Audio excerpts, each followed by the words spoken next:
Have you ever reached a point in life where everything you gave seems forgotten? What if your golden years weren't about slowing down, but finally being seen?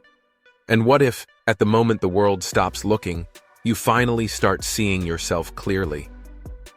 At 65, Mary stood on the edge of a quiet truth, one she had hidden for decades beneath layers of sacrifice, silence, and survival. She had no pension to cushion her final years, no retirement savings to ease the burden of tomorrow. And perhaps most painful of all, she no longer held space in the life of her only son, Ethan, the very person into whom she had poured every ounce of her heart. To those outside her modest rented apartment nestled near the center of downtown, Mary was invisible. Just another older woman with soft-spoken manners and graying hair, blending into the faded wallpaper of her one-bedroom home. Neighbors might nod as she passed by, hands full of groceries or pausing to water her lone potted geranium on the balcony. But they never truly saw her. They didn't know the quiet power that lived behind her gentle eyes. Within her lived a story built on love, shattered by heartbreak, and held together by sheer, unyielding strength. Mary had raised a son on her own. She had laid her husband to rest. She had worked tirelessly, cleaning houses, stitching worn clothes, and tending a modest farm that once filled her with pride. And still, after giving everything she had, all she had left was a roof over her head and a heart full of unspoken words. For years, Mary believed that growing old meant becoming invisible, that her value was defined only by what she could do for others. A warm meal, a clean home, a steady hand. She had lived for everyone but herself, thinking that once she could no longer give, she no longer mattered. But in the quiet twilight of her life, Mary uncovered a deeper truth, a powerful, soul-shifting realization. There is courage, and even beauty, in choosing to begin again, especially when the world expects you to disappear. This isn't a story of loss. It's the story of a woman who, for the first time, found peace on her own terms. A woman who chose herself, not because she had no choice left, but because she finally understood that she was enough. And if you've ever felt overlooked, forgotten, or pushed aside, Mary's story might just echo your own. Before we continue, if this message speaks to you, I'd truly appreciate it if you could like this video. Your support helps us share more life lessons that matter. If you haven't already, please subscribe and turn on the notification bell so you never miss an episode. And if this video resonates with you, leave a comment below. If not, let me know with a 0.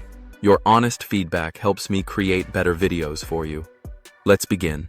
Mary had once dreamed of growing old quietly. In the stillness of her youth, she imagined her later years wrapped in peace. She saw herself and her husband, John, sitting side by side on the porch of their modest home in Tennessee, watching the sky melt into soft shades of pink as it dipped behind the hills. In her heart, she held the image of Sunday dinners brimming with laughter, with her son Ethan at the table, perhaps one day joined by grandchildren chasing fireflies under the summer dusk. It was a vision simple in nature, but rich with meaning, a dream delicately stitched together with threads of love, hope, and devotion. Like a treasured quilt folded neatly in a chest, Mary held it close. But life, as she would come to understand, has a quiet, merciless way of unraveling even the most carefully crafted dreams.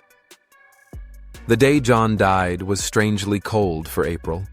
The kind of cold that doesn't just touch the skin, but seeps down to the bones and settles there. By mid-morning, the sky had turned a dull, unforgiving gray, and a fine mist hung like a veil over the fields surrounding their small farm. John, ever the early riser, had left the house before dawn. His boots echoed softly on the wooden floor as he moved through the house. He leaned over to kiss Mary's forehead, his lips still warm from sleep, and poured coffee into the old battered thermos he'd carried faithfully for years. "Don't wait up, hun," he said. his voice low and worn from decades of sunrise labor and long workdays. She hadn't planned to. She knew his habits too well. But looking back, she would have given anything, absolutely anything, for just a few more minutes awake. One more shared moment. One more chance to hold him close before the world changed. The phone rang shortly after noon. Mary was in the kitchen, stirring a pot of beef stew, its fragrance of onions and thyme curling warmly through the house. The shrill sound sliced through the quiet. When she picked up, the voice on the other end was thick and heavy. It belonged to John's foreman. There had been an accident at the construction site. A scaffolding had failed, rusted bolts, rushed work, and one cruel second of collapse. John had been gone before the ambulance could arrive. There was nothing anyone could have done, the foreman said. His words came out clipped, like something he had practiced before dialing. Mary didn't speak. She stood frozen in place, the phone pressed to one ear, the other hand gripping the counter for balance. She didn't cry. Her hands shook. Her lips parted, but no sound emerged. The scent of stew hung in the air, untouched, as her heart shattered in complete silence. Her eyes never filled with tears. Not then. Not even after she hung up the phone, turned off the stove, and quietly lowered herself into a chair at the kitchen table. She sat there, staring blankly at the worn linoleum floor, its pattern faded from years of footsteps and routine. Minutes passed, or maybe hours. It was impossible to tell. Time had lost all meaning. It no longer moved in a straight line. It drifted, unanchored, just like she felt inside. The funeral came and went in a hazy blur. Faces floated past her. Neighbors, distant relatives, old friends whose names she barely remembered. The small church filled with murmurs and soft footsteps. Kind hands gently touched her shoulder. A warm casserole dish was set on the counter. Someone slipped a tissue into her hand, though her eyes were still dry. Mary felt strangely removed from it all, like a ghost haunting her own life, observing the scene from a distance while someone else's world fell apart. She nodded when spoken to. She whispered polite thank yous, but inside she was untethered, adrift in a sea of quiet devastation. The weight of it didn't come crashing down in a dramatic wave.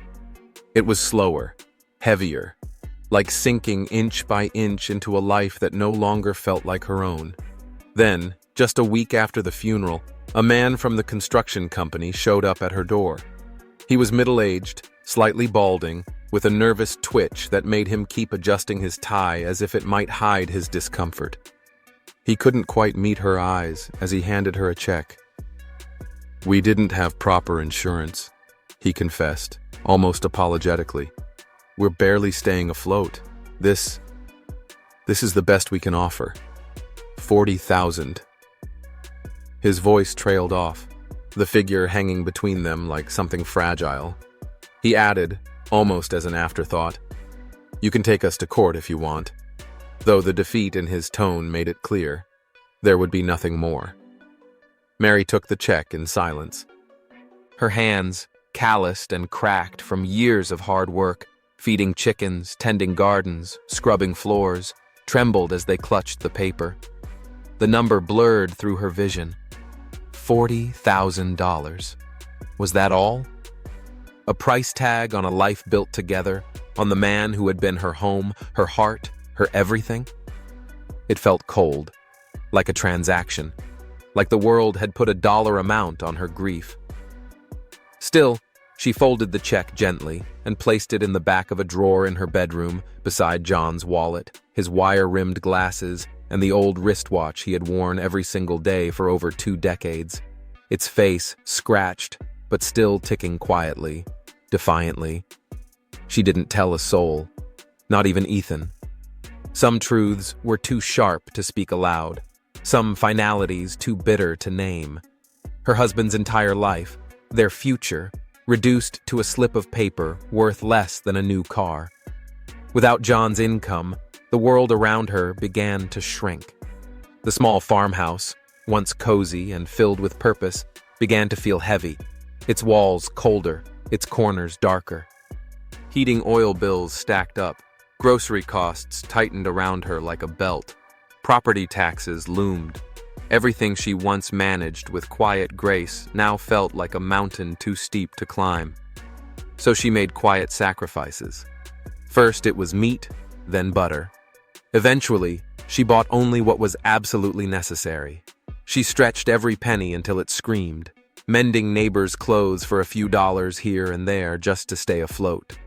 She made a few dollars here and there, selling eggs from the small chicken coop she and John had built not long after their wedding.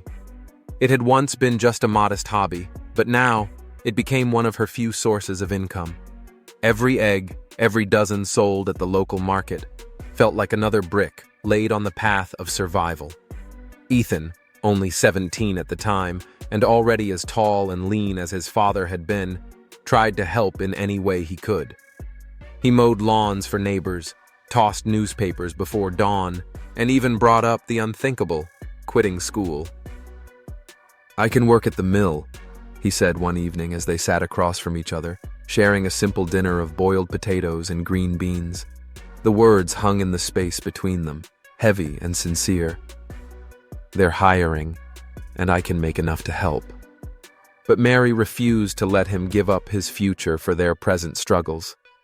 "Your daddy wanted better for you," she said, her voice steady, even though her heart was pounding in her chest.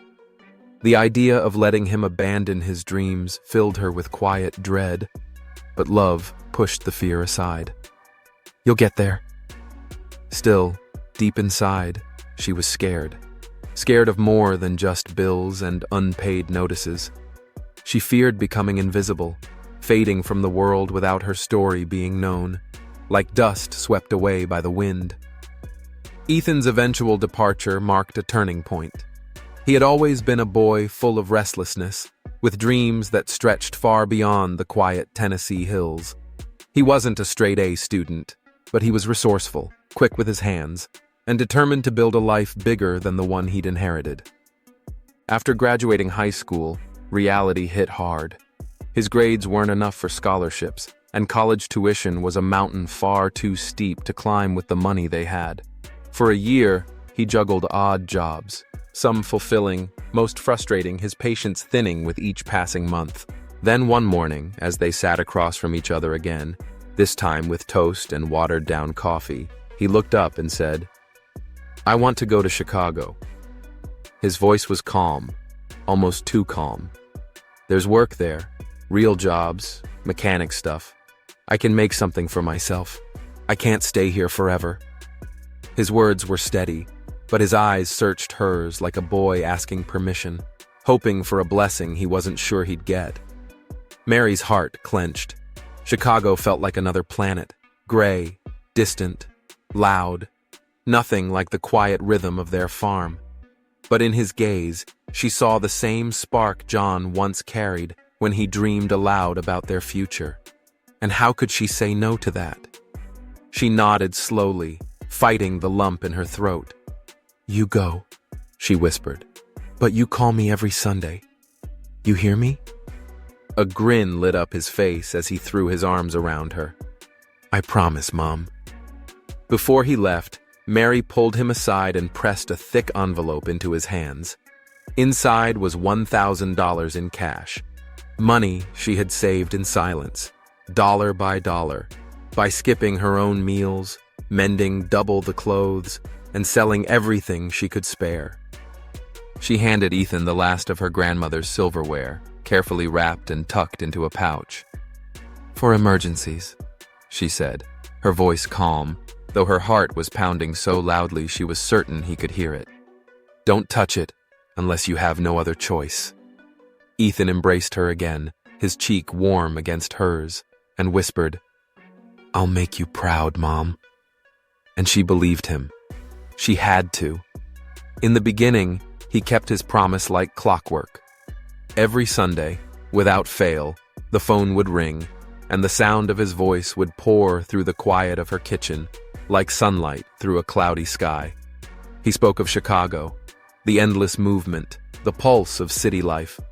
He described the noise, the flashing lights, the crowded streets that seemed to flow like rivers of people, each with their own destination. He'd found a job at an auto repair shop. At first, it was the basics: oil changes, tire rotations. But his manager saw something in him. "I'm learning so much, Mom," he said one week, his voice buoyant with excitement. Mary smiled as she listened, her heart swelling with pride, even as the silence in the farmhouse deepened in his absence. His joy was hers, too. Then one Sunday, nearly 2 years after John's death, something shifted. Ethan's voice sounded different, slower, hesitant, like there was a weight he was carrying but hadn't figured out how to place into words. "Mom," he began, pausing long enough for her to lean forward in her chair. "Can I ask you something?" He explained that rent in the city was draining him. $1,100 every month for a cramped studio, with barely enough room to stretch his arms. $12,000 a year, gone in rent. "It's like I'm throwing money into a fire," he said, frustration rising with each syllable. Then came the real question, the one he had been dancing around. "I found a condo," he said. "Tiny, but nice. The bank's offering a loan, but I need help with the down payment." Another pause. Then came the words that clenched Mary's heart. "I was thinking, maybe the money from Dad?" That $40,000 had remained untouched, tucked in the back of her drawer like a sacred object, more symbol than resource. She had never spoken of it, never even hinted at it. Not to Ethan, not to anyone. To her, it wasn't just money. It was a testament, a thread that still connected her to John, a promise that even though the world had reduced his life to a sum on a piece of paper, she hadn't. That money was her shield against despair, her proof that his life had meant something. But then Ethan added softly, "It's for us, Mom. One day, when I'm doing better, I'll bring you here. We'll live in the condo together. You won't have to worry anymore." His words painted a picture, vivid, full of hope. A future where she wasn't alone, where her sacrifices had built something solid, something lasting. Her fingers traced the worn edge of the kitchen table as she sat in silence. She thought of John, of what they had built together, of the whispered dreams shared over tired dinners and long nights. And then she thought of Ethan, her son, her heartbeat still moving through the world. "Okay," she finally said, so softly it could barely be heard over the hum of the refrigerator. "Okay." The next morning, just as the sun spilled over the horizon, Mary rose with quiet determination. She dressed in her usual faded blue cardigan and sensible shoes, the same ones she wore to church and the town market. With her handbag in hand, she walked the familiar path to the local bank, a small brick building in the center of town where everyone knew your name and your business. Inside, the air smelled faintly of lemon polish and time-worn paper. She stepped to the counter, heart beating fast despite her outward calm, and spoke with a steady voice. She signed the paperwork and authorized the transfer of $40,000. She transferred her entire life savings, every hard-earned penny she had tucked away through years of relentless labor, directly into Ethan's account. That money had been her lifeline, her quiet hope for the future. It wasn't just cash, it was her emergency fund, her invisible safety net, the cushion she had always envisioned sharing with her only child someday. But Ethan needed it now. And when a mother sees her child reaching for a dream, how can she not reach back? He had spoken of that apartment with a light in his voice she hadn't heard in years, a rare, unguarded excitement that reminded her of John when he talked about their first home. The place was modest, far from perfect. Bare concrete walls, a floor barely wide enough to hold a mattress, and one small window overlooking a jagged skyline. Still, it was a beginning. A foothold in a world so much bigger than the quiet Tennessee Valley they had always known. When the transfer cleared, Ethan made the purchase. A few days later, he sent her a photo of the place. It showed a sparse room, just a mattress on the floor and a cardboard box serving as a makeshift table. But in that photo, Mary saw something greater, a sense of ownership, of possibility. That single window, though small, framed a view of distant skyscrapers, standing tall against the sky like the future he was chasing. Mary printed the photo on her old inkjet printer. The image came out grainy, the colors slightly muted, but to her, it was precious. She pinned it above her sewing machine, right in the corner of her living room where the morning light streamed in. Each day, as she threaded needles and mended torn seams for the neighbors, she would glance at the picture. It became her quiet fuel, a constant reminder of why she was pushing herself harder than ever. Determined to support him however she could, Mary threw herself into her work with newfound intensity. She expanded her garden, digging extra rows to plant more potatoes, carrots, and tomatoes. The smell of soil and fresh greens filled her days and coated her hands. She took on more sewing repairs, moving swiftly from garment to garment even as the arthritis in her fingers made each stitch a quiet act of resilience. That year, instead of raising one pig like usual, she raised two. Their grunts and contented snuffles became part of the rhythm of her life, echoing through the backyard and reminding her of the life she was cultivating inch by inch. When the holiday season came, Mary set up a small stall at the local market. She stood there in the freezing wind, cheeks pink from the cold, selling jars of homemade jam, hand-knitted scarves, and extra vegetables from her harvest. Every dollar she earned was a seed she sowed into Ethan's future. She would mail him envelopes, sometimes thick with small bills, other times with checks, always accompanied by a handwritten note. She never made a big deal out of it. Just a few quiet words, a wish for his health, and a mother's unspoken love folded between paper. That first Christmas after his move, Ethan returned home. He looked older, dressed in city clothes that seemed a little too sharp for their worn kitchen. Mary greeted him with a warm embrace, then handed him an envelope. Inside was $500 in crisp bills, earnings she'd scraped together from the market, dollar by dollar. "For paint," she said gently. "Or furniture. Whatever you need." Ethan smiled, a quick, distracted upturn of the lips. He took the envelope, nodded, and tucked it away without much ceremony. He didn't say much, and Mary didn't press. She had never needed grand gestures or big declarations. The fact that he had come home, the brief flicker of warmth in his eyes, the way his shoulders dropped just slightly at the kitchen table, that was enough. Or so she told herself. What she didn't see then, what no one could have predicted, was that this moment marked the beginning of something slow and silent. A gradual unraveling, a quiet drift, where once solid promises would begin to soften, fade, and eventually disappear into silence.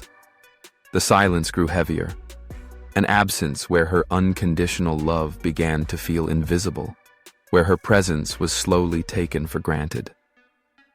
And so, Mary found herself standing on the edge of a painful realization. If she was going to move forward, it wouldn't be through her devotion to Ethan, but through a quiet, determined resilience rooted in herself. Time, as it often does, gently but relentlessly wears down even the most unshakable bonds. When only one person continues to reach out, to nurture, to show up, it creates an imbalance too vast to ignore. For Mary, the emotional space between her and Ethan began to widen, like dust gathering unnoticed in the corners of a long-neglected room. In the beginning, their weekly phone calls were a lifeline. She would sit near the window with the receiver pressed close, her heart lighting up the moment his voice crackled through the line. He spoke of life in the city, a new job, the crowded subways, the noise, the buzz of opportunity. Even his stress was a kind of comfort, a sign that he still shared his world with her. But slowly, inevitably, the rhythm changed. The weekly calls shifted to every other week, then grew increasingly irregular. Sometimes they came late at night, sometimes not at all. Their once familiar rhythm, Sunday check-ins, warm catch-ups, began to falter. More often than not, it was Mary who dialed now. Each time she would sit patiently by the phone, her spirits lifting at the sound of his "Hey Mom," only to feel them fall when the conversation felt hurried or distracted. She never called him out for it. She made excuses in her mind.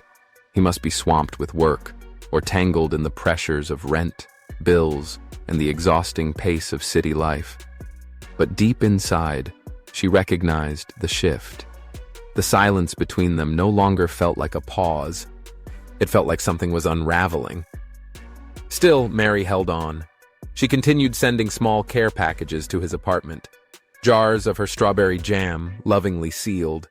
Oatmeal cookies baked late at night, their warmth lingering even when they arrived cold. Wool socks she had knitted during quiet evenings, and always a handwritten letter wrapped around a $10 or $20 bill. In her elegant cursive, she'd scribble notes that read, "Stay warm, don't skip meals," or simply, "Love you always, Mom." Ethan rarely responded. Sometimes a short text would come weeks later, a terse, "Thanks, Mom." Often there was nothing, but Mary refused to believe her efforts went unnoticed. She imagined him opening the box, smiling softly at the familiar smell of her jam or the softness of her knitted socks. Maybe he was just too busy to say it, but he must still feel her love. Then one morning, her quiet hope shattered in the most unexpected way. Not through Ethan, but through a neighbor. It was a bright fall morning, the air sharp with the scent of crisp leaves and wood smoke. Mary was outside, gathering laundry from the clothesline, the damp fabric cool between her fingers, when Susan, her next-door neighbor, walked over holding a gold-trimmed envelope. "I think this was delivered to me by mistake," Susan said gently, offering a smile laced with hesitation. "Congratulations." Mary looked at the envelope, its surface smooth and thick in her hands. Her fingers brushed the edge, heart beginning to pound. Slowly, she opened it. Inside, in elegant cursive, was a formal wedding invitation. Ethan's wedding, set to take place in Chicago, just 2 weeks away. She read it once, then again, and again. The words didn't change, but her emotions swirled. First confusion, then disbelief, and finally, a deep, aching grief.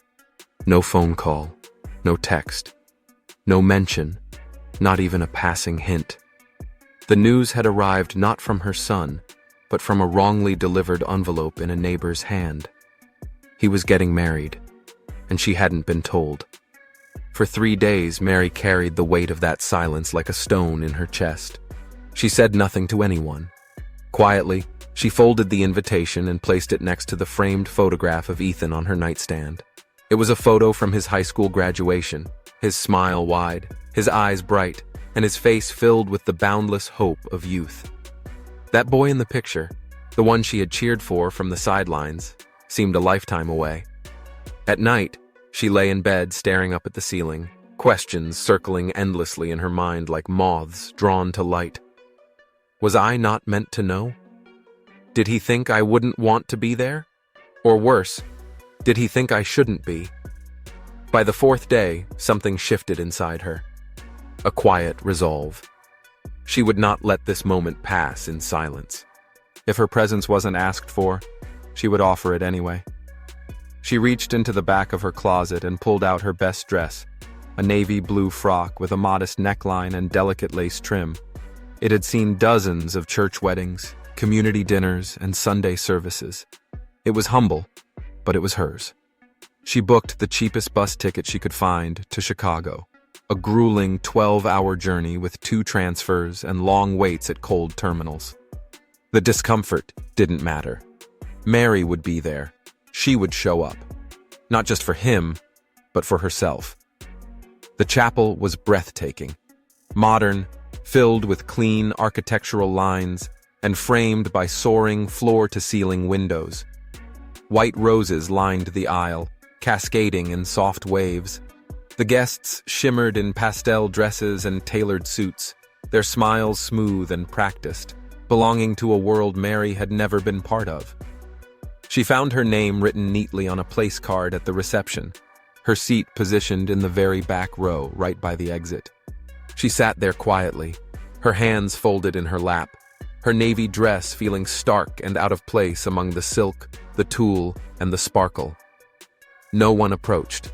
No one asked her name or how she was connected to the groom. Not even Ethan. When the music began and he entered the room, arm in arm with his glowing bride, he never turned his head. He didn't glance toward the back, didn't scan the room for a familiar face. Mary's eyes filled with tears, but she blinked them back quickly. She wouldn't cry. Not here. Not now. She didn't want pity. She didn't want to make a scene. She only wanted, just for a second, to feel like she mattered to him.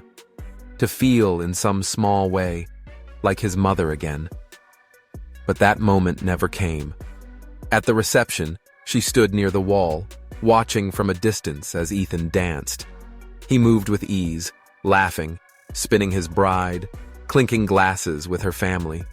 Their warmth and closeness felt like a language Mary no longer spoke.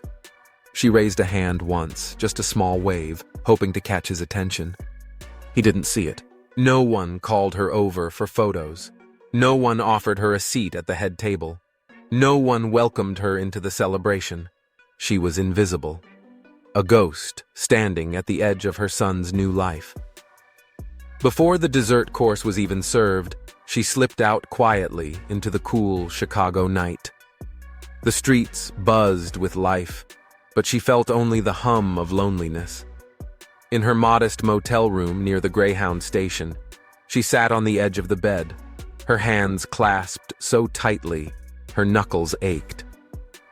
The silence settled heavily around her. She stared at the thin curtains, the faded wallpaper, and finally whispered into the darkness, barely loud enough for herself to hear. "I don't think he saw me." Her words hung in the air, unanswered. After the wedding, the distance grew colder, more final.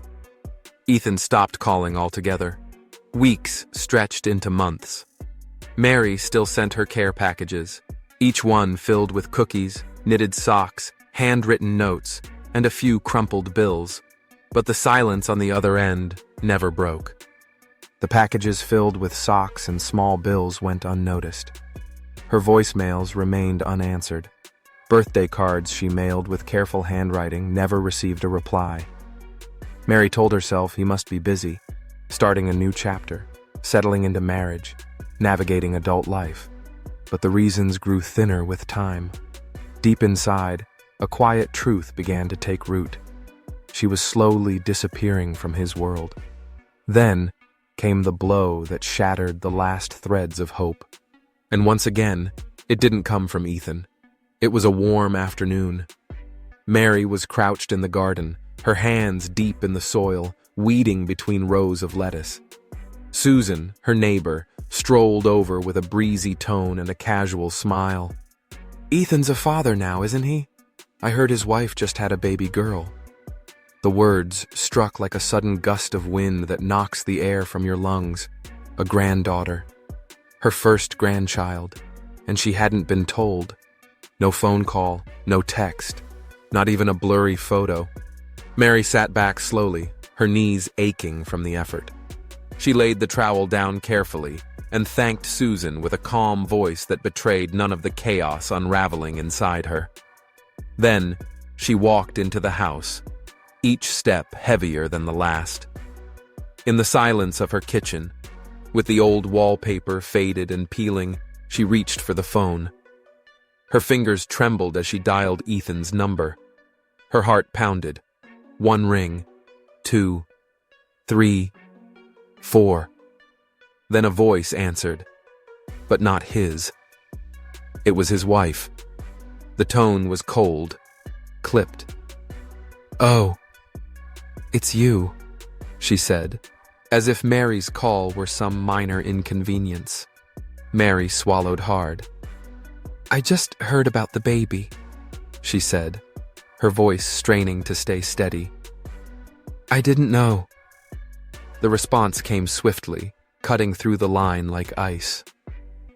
"We've been busy. Ethan has a lot going on. We didn't have time to update everyone." "I would have helped," Mary whispered, her voice cracking with vulnerability. "I could have been there. Maybe done something." There was a pause on the other end. Then a subtle shift. The voice hardened. "If you want to help, come take care of the baby. We both work full-time. We need someone during the week." Mary blinked, stunned.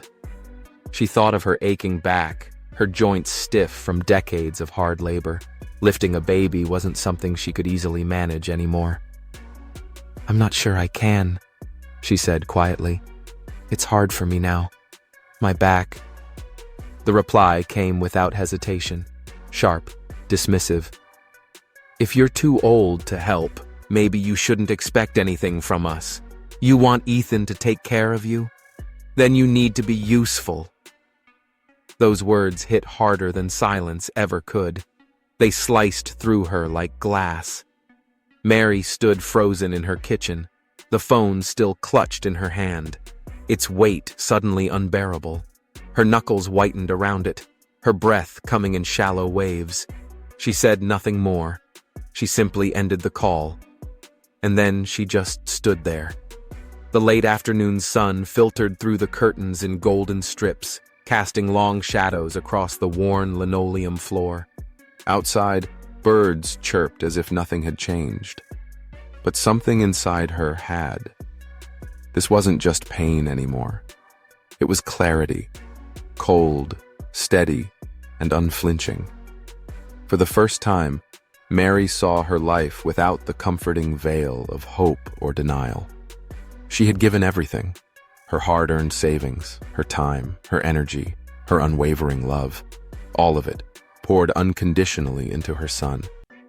And now, she was no longer seen as a mother or a person of value.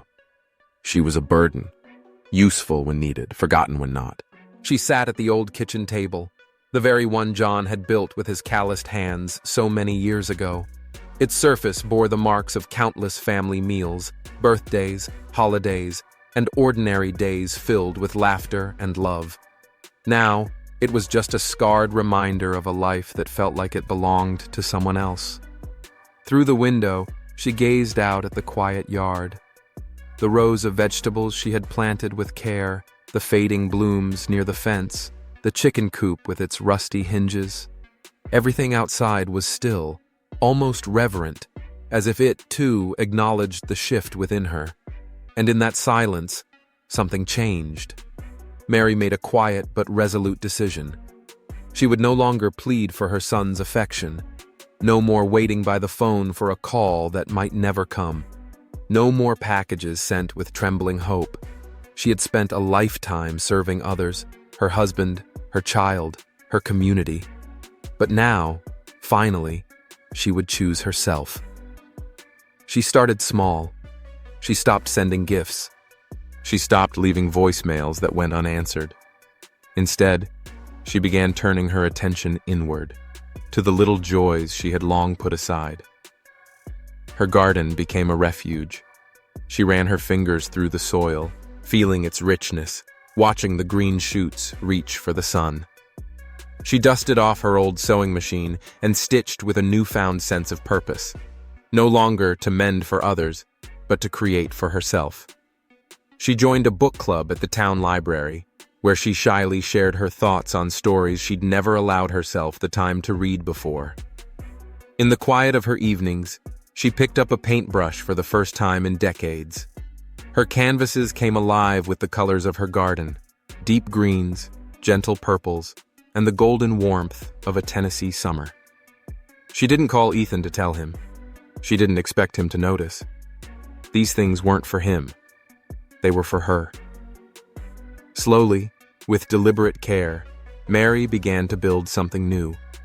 A life rooted not in service to others, but in self-respect, in creativity, in discovery. a life that belonged entirely to her. In the days that followed that last strained call with her daughter-in-law, Mary didn't cry or scream. She didn't collapse under the weight of grief. Instead, she retreated into a stillness that was more powerful than any outburst. Her world, once so outward-facing, now turned inward. She didn't wait by the phone. She no longer paced the floors hoping to hear his voice. The boxes she used to fill with treats and letters remained empty. Her hands, which once moved with purpose for others, now moved gently for herself. Even the mailbox, once a source of anticipation, became irrelevant. Its rusted latch stayed untouched for days. Nothing inside it could heal what had broken. And in time, Mary's gaze, once scanning the horizon for someone else's attention, began to turn toward something far more important. The shift wasn't just in her body, it was in her soul. Not toward the familiar things that still filled her home. The faded curtains swaying softly in the breeze, the chipped mugs that once held countless morning coffees, the worn armchair that had shaped itself around John's frame, but toward the haunting absences that now defined her world. John was gone. His laughter no longer echoed down the hall after a joke only he found funny. Ethan, too, was gone, not by death, but by distance. A quiet, cold separation that felt just as permanent. He no longer called, no longer asked how she was. And with them vanished the heartbeats of home, the warmth of shared dinners, the joy of birthdays with cake and laughter, the comforting silence of simply being with those you love. What remained was a house filled with echoes, a stillness that pressed in from the corners. Every creak of the aging floorboards, every slow tick of the grandfather clock in the living room sounded louder than before, like echoes of a past that refused to fade, yet no longer lived here. Mary's days began to bleed into one another. The routine that had once structured her life now felt more like a ritual of endurance. She still woke early, habit drilled into her bones after years of rising with the sun, but most mornings she stayed in bed longer than she used to, staring at the ceiling. There was no urgency, no reason to rush into a day that felt just like the one before. She wandered past the pantry, its shelves still lined with rows of home-canned peaches, tomatoes, and green beans. Each jar a memory, sealed with hope. They'd been prepared for a family that no longer returned. The porch, once alive with the low hum of conversation and gentle rocking chairs, now stood silent. But still, she swept it every morning. Not because it needed it, but because that's what she'd always done. Nobody came up those steps anymore. The other rocking chair beside hers sat empty, its rhythm lost without a partner to sway alongside. Then, one crisp morning, something shifted. It wasn't a grand cinematic moment. There was no lightning bolt of clarity, no whispered revelation from the heavens. Just a small, ordinary ache in her hip, a reminder of years spent laboring without pause. She had bent to scatter chicken feed, the clucks and flutters of the hens rising around her like a familiar chorus. The ache had been there for years, but this time it carried a quiet question that refused to disappear. If not now, when? She stood upright, slowly, her gaze drifting across the dew-covered grass to the old red barn in the distance. Its paint was peeling now, soft flakes of it falling away like forgotten memories. A gust of wind rustled through the fields as if urging her to listen. And then, in a voice barely louder than the morning breeze, she whispered, "What am I still waiting for?" There was no answer, but the silence didn't feel empty, because somewhere deep inside, the answer had already begun to take root. Nothing. No one. For the first time, she allowed herself to fully accept what she had resisted for so long. She had been waiting for a life that no longer existed. Waiting for people who were no longer coming back. And maybe, just maybe, that realization could be the beginning of something entirely new. Life had moved on without her. That afternoon, Mary sat once again at the same kitchen table where she had once served Sunday dinners to a house brimming with laughter and love. Now it was quiet, just her and the echo of memories. She opened a fresh notebook, its pages clean, waiting to be filled, and began writing with calm determination. She listed her belongings with clear-eyed honesty. The furniture, the tools, the little keepsakes that had clung to years of memories. She separated what could be sold, what she truly needed, and what she might carry with her into a life reborn. She picked up the phone and called a realtor, her voice steady and unwavering as she asked about selling the farmhouse. Then she scheduled a meeting at the bank to go over her finances. Later that evening, she scoured online listings for small apartments in nearby towns, places with sidewalks full of life, grocery stores within walking distance, and public libraries where stories still lived and people still gathered. This wasn't a reaction born of heartbreak or a silent scream for attention. It wasn't a rejection of her past or a punishment for those who had forgotten her. It was something more personal, more profound. It was about reclaiming a sense of self-worth that had been buried for too long under years of caregiving, self-sacrifice, and silent endurance. Mary had spent decades living through the lens of others, as a wife, as a mother, as someone who gave endlessly, convinced that love meant never asking for anything in return. And while that belief had guided her with grace, it had also swallowed her own identity. Now, for the first time in her life, she allowed herself to believe that she was more than the sum of her roles. She was a woman with dreams, value, and the right to choose peace. She didn't need to carry the weight of yesterday just to prove her devotion, so she made the choice to let go. Selling the farmhouse was not easy. It was a gentle goodbye to a place woven with threads of joy, loss, hope, and heartache. She sifted through old boxes filled with letters, trinkets, and photographs.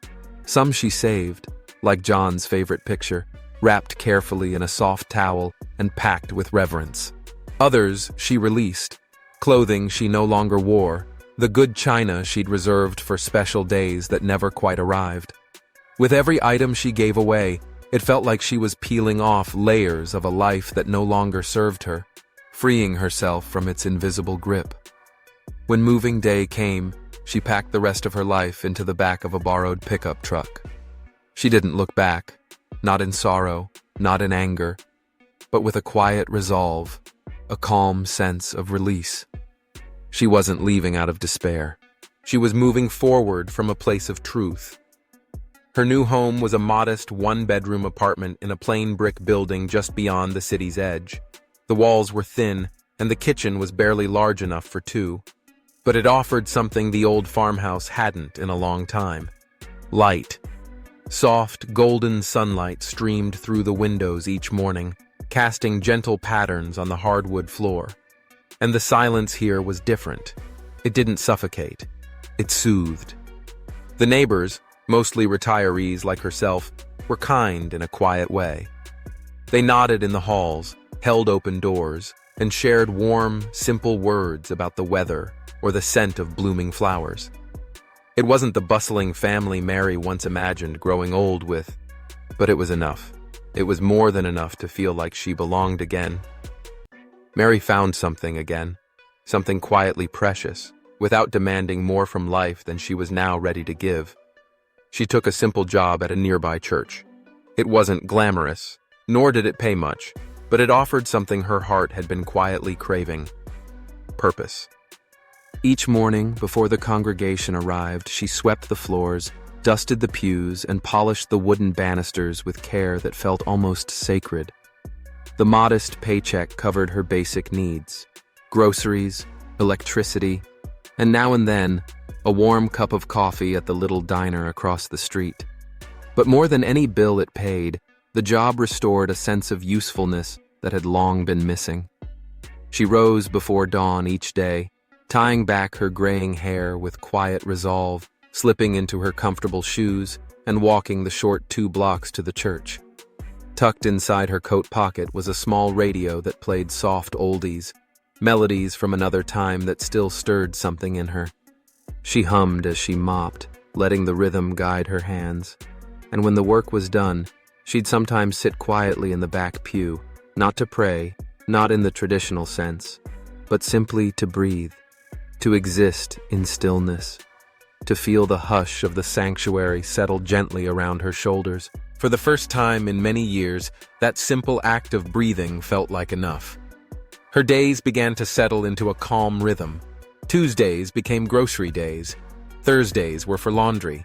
Sunday afternoons, once filled with waiting for a phone call that never came, were now reserved for writing. Letters not to Ethan, but to herself. She filled those pages with quiet reflections, honest thoughts, and the slow rediscovery of her own worth.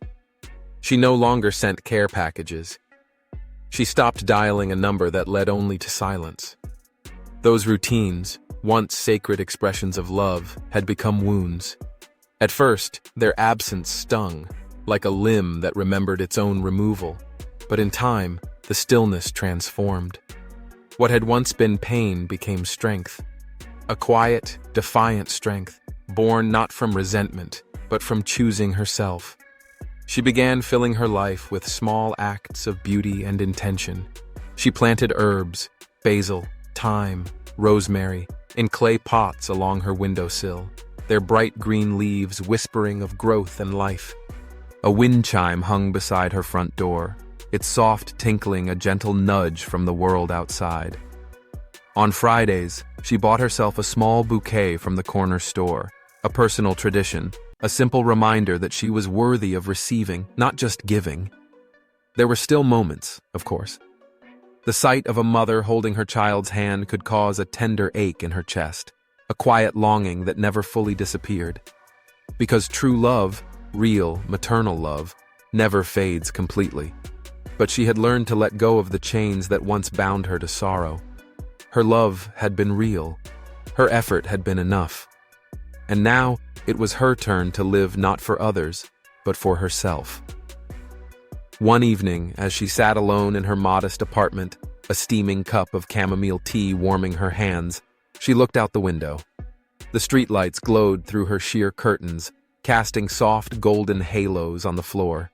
And for the first time in years, she felt something profound settle into her bones. Peace. Not the fleeting kind that comes from approval or attention, but a deep, rooted peace. The kind that comes only when you no longer seek permission to exist. When you understand that being here, being alive, is already enough. She whispered into the stillness, her voice barely above the hum of the city outside.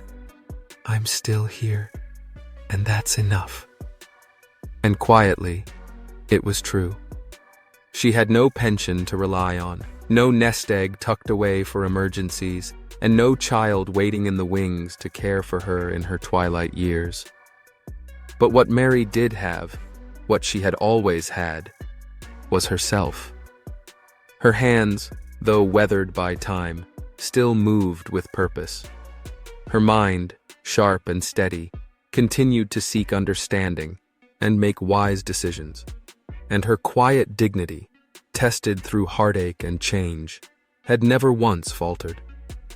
Within the modest walls of her apartment, where the floors creaked and sunlight streamed gently through the windows, Mary created something remarkable, a life that was wholly her own. A life not built on expectations, but on intention. Not driven by obligation, but by choice. And in that life, stripped of dependency and noise, she realized she had everything she truly needed. What can we learn from Mary's journey? Her story isn't just one of survival, it's one of rediscovery. It reminds us that even when the world withdraws its warmth, even when silence replaces connection and betrayal pierces the heart, we still have the power to reclaim our worth. We can choose peace, not the kind handed to us by others, but the kind we create for ourselves. So pause for a moment and reflect. What's one powerful lesson you've taken from Mary's quiet strength? How might her resilience inspire a change in your own life? We'd love to hear your thoughts in the comments below. If this story moved you, please like this video, share it with someone who needs hope, and don't forget to subscribe to my channel, Healthy Aging Blueprint, for more heartfelt stories that inspire, uplift, and remind us all of the strength that still lives within. Wishing you good health, lasting happiness, and peaceful days ahead.